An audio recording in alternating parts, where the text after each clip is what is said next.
اس رمضان کے علاوہ بھی ہماری محبت جو ہے وہ قرآن سے ہونی چاہیے۔ تو آئیے ایک صحابہ کرام کا دور کے حوالہ سے ایک بات جو ہے وہ ذہن میں آ رہی ہے حدیث پاک۔ محبوب علیہ الصلوۃ والسلام کسی قافلے کے ساتھ آپ تشریف لے کے جا رہے ہیں، تو ایک جگہ میں آپ نے پڑاؤ کیا، رک گئے، رات کا وقت ہو گیا، آپ وہاں پہ تشریف فرما ہوئے، تو محبوب علیہ الصلوۃ والسلام نے ارشاد فرمایا کہ کون ہے جو آج ہمارے اس پڑاؤ کا، اس قافلے کا رکھوالا بنے گا؟ تو دو صحابہ کرام جو ہیں، ایک سیدنا عمار بن یاسر رضی اللہ تعالی عنہ اور سیدنا عباد رضی اللہ تعالی عنہ، وہ صحابی رسول وہ کھڑے ہو گئے۔ ایک ان میں سے صحابی انصاری ہیں اور ایک وہاں کے ہجرت فرمانے والے مہاجر صحابہ میں سے یہ دو صحابہ کرام کھڑے ہو گئے۔ چنانچہ رات کو قافلے والوں نے قیام کیا، وہیں رک گئے، آرام فرما ہوئے سو گئے۔ اب یہ دو شخص جو ہیں اس قافلے والوں کی رکھوالی کے لیے مقرر ہو گئے۔ تو اب ان دونوں نے آپس میں مشورہ کیا کہ ہم دو آدمی ہیں، اس قافلے کی رکھوالی کرنی ہے اور صبح پھر ہم نے ان کے ساتھ بھی جانا ہے، تو اگر ہم دونوں جاگتے رہیں گے تو پھر ہم اگلے دن جو ہے وہ ہمارے لیے سفر کرنا مشکل ہو جائے گا۔ چنانچہ آدھی رات کو ایک آدمی سو جائے گا اور ایک آدمی رکھوالی کرے گا، دوسری آدھی رات کو دوسرا آدمی سو جائے گا اور دوسرا جو پہلے سویا تھا وہ اس کی رکھوالی کرے گا۔ اب ذرا بات کو توجہ سے سنیے گا، جس بات کی طرف توجہ دلانا چاہتا ہوں۔ اب یہ بندے اصل میں تو کہیں جا رہے اور پھر جا رہے اور پھر ابھی قافلے کے رکھوالے بھی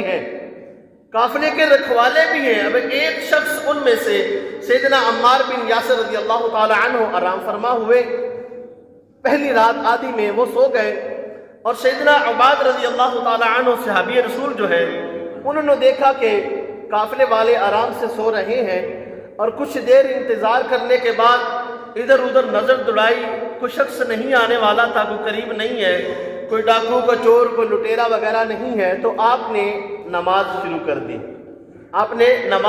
دی۔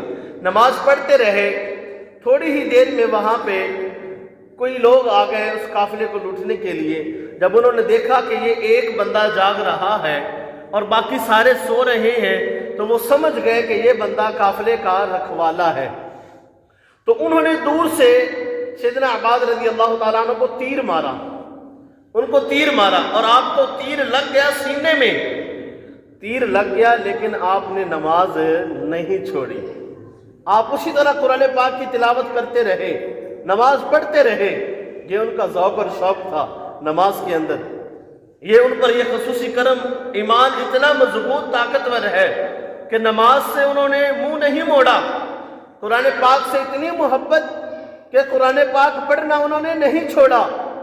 جب انہوں نے دیکھا کہ یہ بندہ تو ہلا نہیں، انہوں نے دوسرا تیر بھی مار دیا، 2 تیر لگ گئے۔ دیکھا کہ یہ بندہ ابھی بھی اپنی جگہ سے نہیں ہلا، انہوں نے تیسرا تیر چھوڑا۔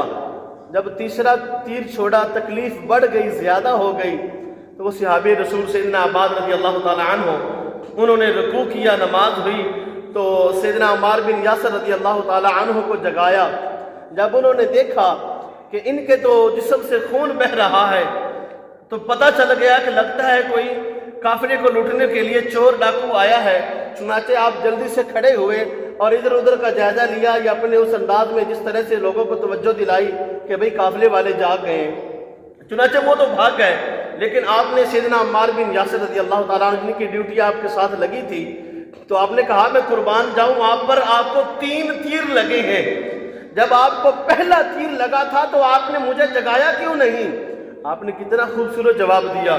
سیدنا عباد رضی اللہ تعالیٰ عنہ فرماتے ہیں کہ میں سورہ کہف کی تلاوت کر رہا تھا اور قرآن پاک پڑھنے میں مجھے اتنا مزہ آ رہا تھا کہ مجھے پتہ نہیں چلا کہ میں کیا کر رہا ہوں یا مجھے کیا ہو رہا ہے۔